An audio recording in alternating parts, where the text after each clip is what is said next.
Okay,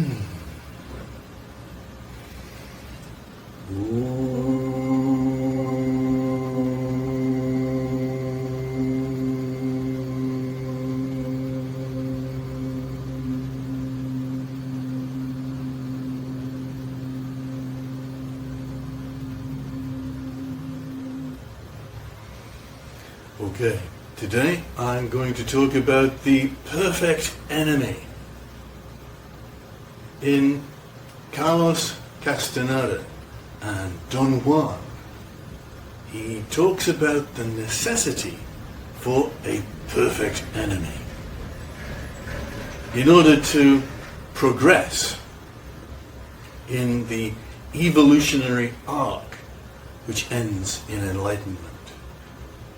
I always remember when I was being taught Aikido by my Aikido master, he couldn't seem to make me afraid. And so, every time I came at him, he got closer and closer with his Hiya! Until eventually I realized that if I didn't get out of the way, if I didn't move, I was going to get hit. If you have no fear inside, then you'll even put your hand into the fire, like a little child who goes, "Daddy, Daddy, what's this? What's this?" And Daddy, of course, reaches out towards the child and goes, "Oh no, my son, don't put your hand in the fire. It's dangerous." "But Daddy, it's so bright." It's so nice.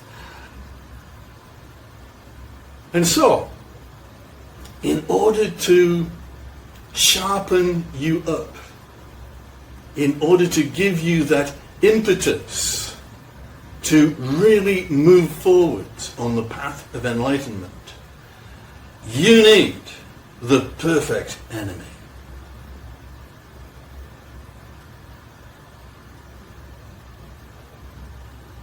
Really, the perfect enemy is all to do with free will, you know?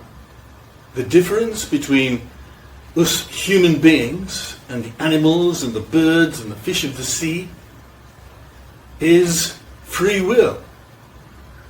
It says that we have been made in the image of God. And in order to make us more and more into the gods that we can be but are not yet, we need to be given the ability to go against the will of God. You know, you're starting off there in the Garden of Eden and everything is great, and you've got Adam and you've got Eve, and one day the serpent comes by and he says, "Okay, just take this fruit and you too can know the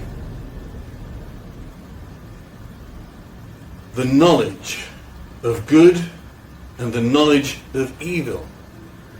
And this is something that the animals don't have. They just have this connection with God and they do what God tells them to. But we have been given this knowledge of good and of evil. And because of that, God threw us out of the Garden of Eden, where all the animals and the birds and the fish dwell, into a world where we can go against the will of God. And when we're talking about the perfect enemy, the perfect enemy really is this knowledge of good and evil, this ability to go against the will of God, the ability to enter into absolute evil.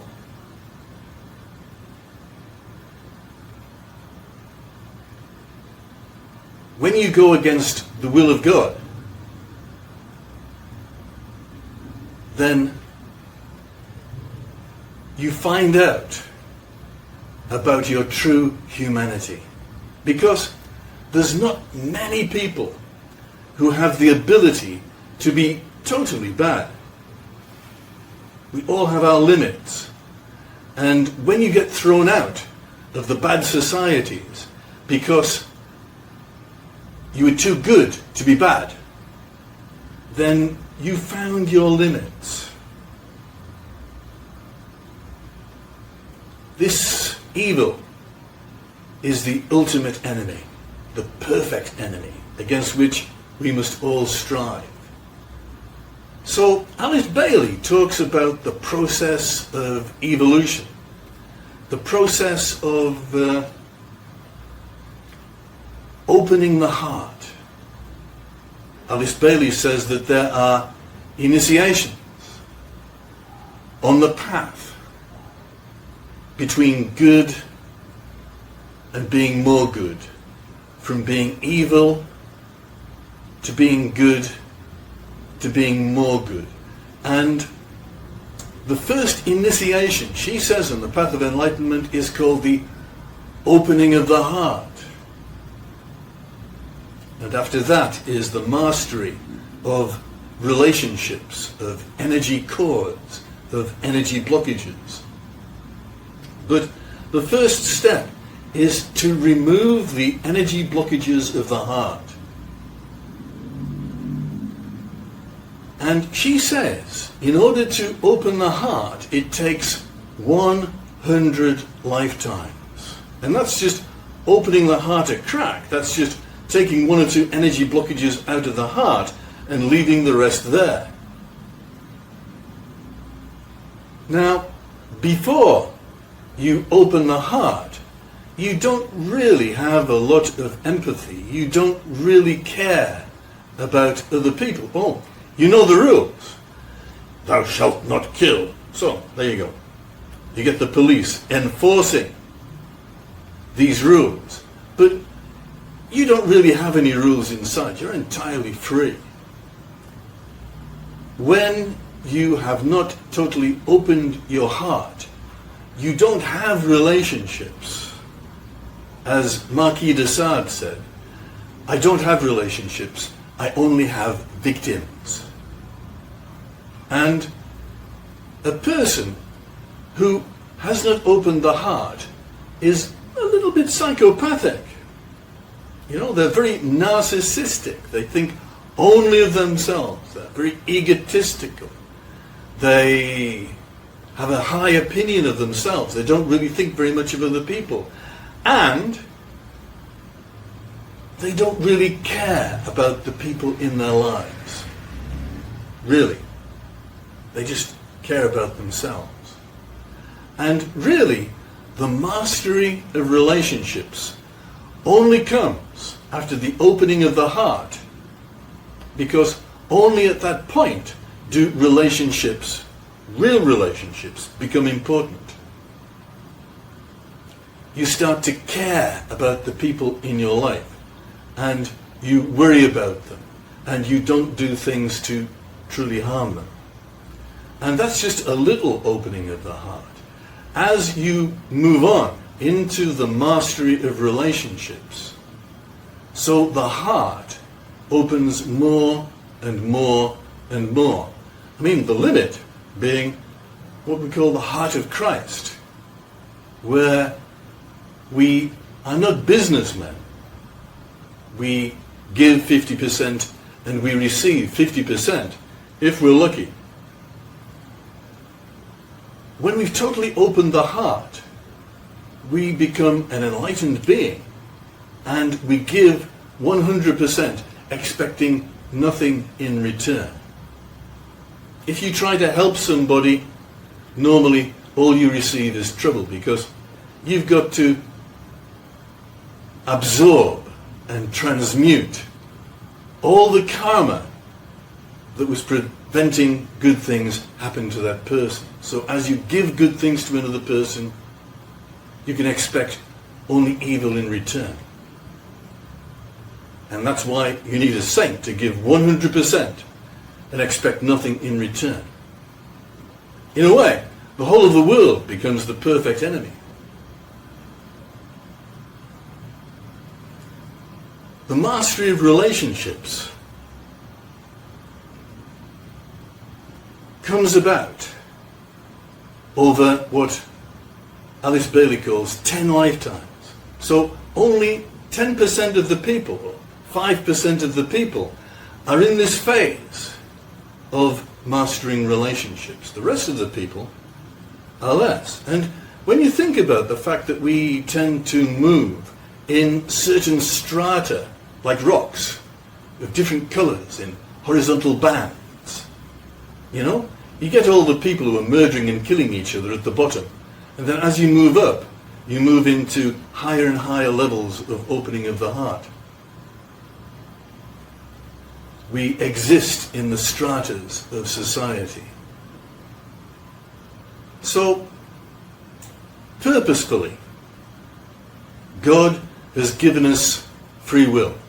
Purposefully, God is using this to make us into people who can only do the good and right thing out of our own free will. Not because we're told to by the Ten Commandments, not because we're told to by the law, not because we're told to by any person in this world, but simply out of our heart, out of our own being, we choose to do the right and good thing. And in order to open the heart more, and in order to progress further into the mastery of relationships, we need to have opposition. We need to have stones that have been thrown in our path. We need to have the perfect enemy. And now we're going to show a little clip from one of my favorite movies. And it's called King Arthur, The Legend of the Sword by Guy Ritchie. And at the end of that movie there is a monologue spoken in the midst of a fight against absolute evil, against a person who, in order to become a powerful demon, has sacrificed his wife, has sacrificed his daughter to be given that power. And against that power, King Arthur, with his sword Excalibur, is fighting. And as he's fighting, he's giving the reason for the perfect enemy. So let's watch that now.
I think that sword belongs to me now.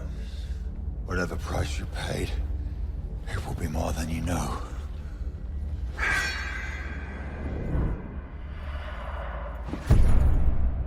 You don't need to run anymore. You don't need to look away.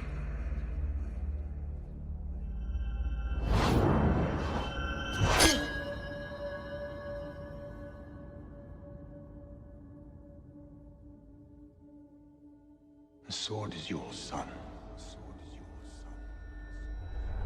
Take it.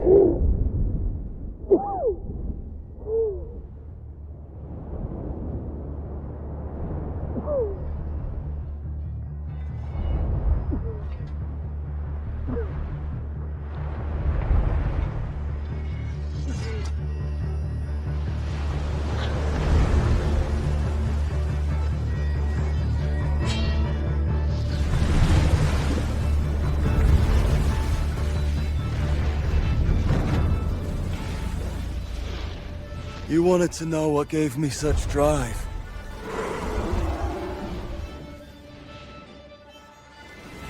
It was you.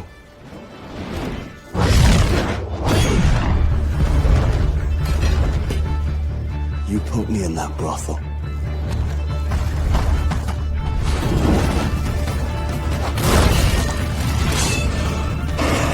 You caught me on the streets.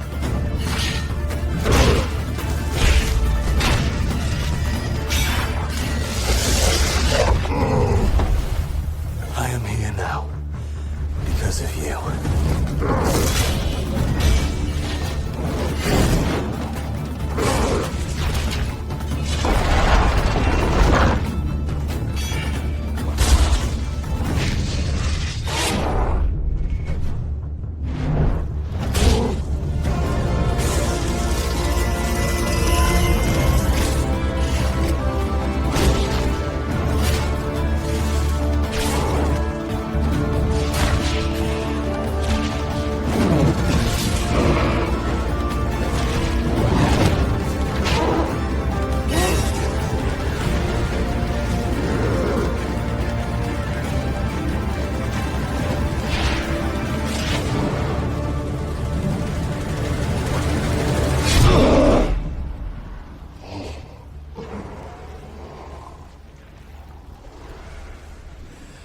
You created me.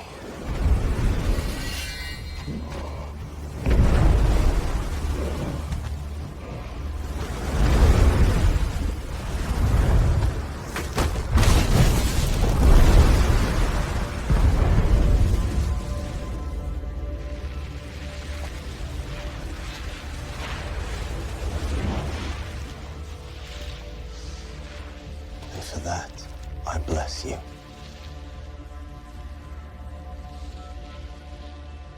You make sense of